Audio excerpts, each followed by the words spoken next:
Ok, j'ai pas préparé quoi que ce soit. Riftbound, en fait Project K, mais maintenant Riftbound officiellement de League of Legends Trading Card Game viennent de sortir une vidéo il y a 34 minutes.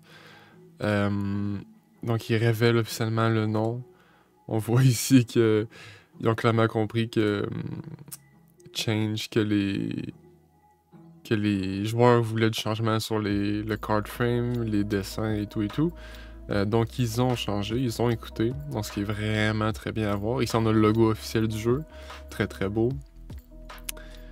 Puis là, je voulais, je voulais parler de tout ça assez rapidement. C'est plutôt fort excitant comme nouvelle. Donc pour faire simple, ce qu'ils disent en gros, le jeu va sortir cet été en Chine et va arriver après, donc soit à la fin de l'été, soit à l'automne, dans plusieurs pays qui utilisent l'anglais. Donc, que ce soit Canada, États-Unis, beaucoup de pays en Europe, assurément. Amérique du Sud également, j'imagine. Ça va être intéressant à voir. Puis là, on a confirmation que les raretés de base fonctionnelles, comme à Hearthstone, les communes, les rares, les épiques, les légendaires, ça va être commune, peu commune, rare et épique. Donc, les épiques, ça va être finalement la plus élevée, clairement. Il va y avoir des cartes. Comment ils ont appelé ça? Pas super rare, mais ouais, une espèce de rareté spéciale pour les légendes, si je me trompe pas. Donc voilà, entre autres, nouveau dessin sans le frame et le texte de Jinx, simplement incroyable. Ici, Victor, magnifique aussi, puis j'ai oublié son nom à lui, mais vraiment, vraiment très cool. Fait que là, on a un nouveau frame Yasuo. Lui, c'est un frame, c'est un petit peu spécial, si je me rappelle bien, si j'ai bien compris. Le frame de ces légendes-là, donc vraiment sans contour, puis énormément de dépassement du dessin.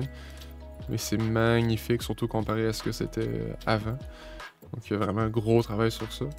Ici, on a une carte, le Dead Bloom Predator, qui lui aussi a un frame un petit peu spécial.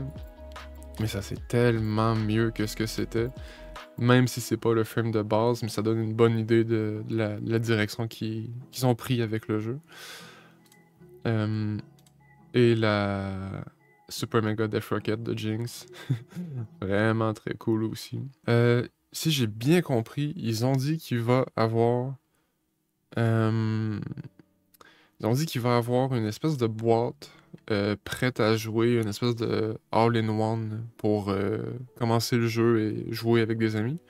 Donc peut-être une boîte avec des decks préconstruits, parce qu'il va avoir des decks préconstruits.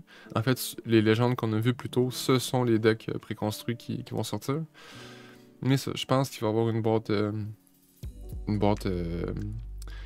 comment dire, avec plus de stock à l'intérieur pour faire un achat d'un coup. Fait que ça va être intéressant. Après ça, ils parlent de ce qu'ils sont en train de travailler, ce qu'ils vont nous montrer bientôt, et comme quoi le set 2, le set 2 du jeu serait déjà prêt. D'ailleurs, le nom du set, en fait, le nom du set, du premier set, c'est Origins. Moi, j'aurais cru que c'était Foundation à cause des lettres qu'on voyait sur les cartes démo. Mais non, c'est Origins, bah c'est bon, c'est un bon nom, un bon nom pour un premier set. Mais voilà, c'est à peu près toutes les news que j'avais à vous donner.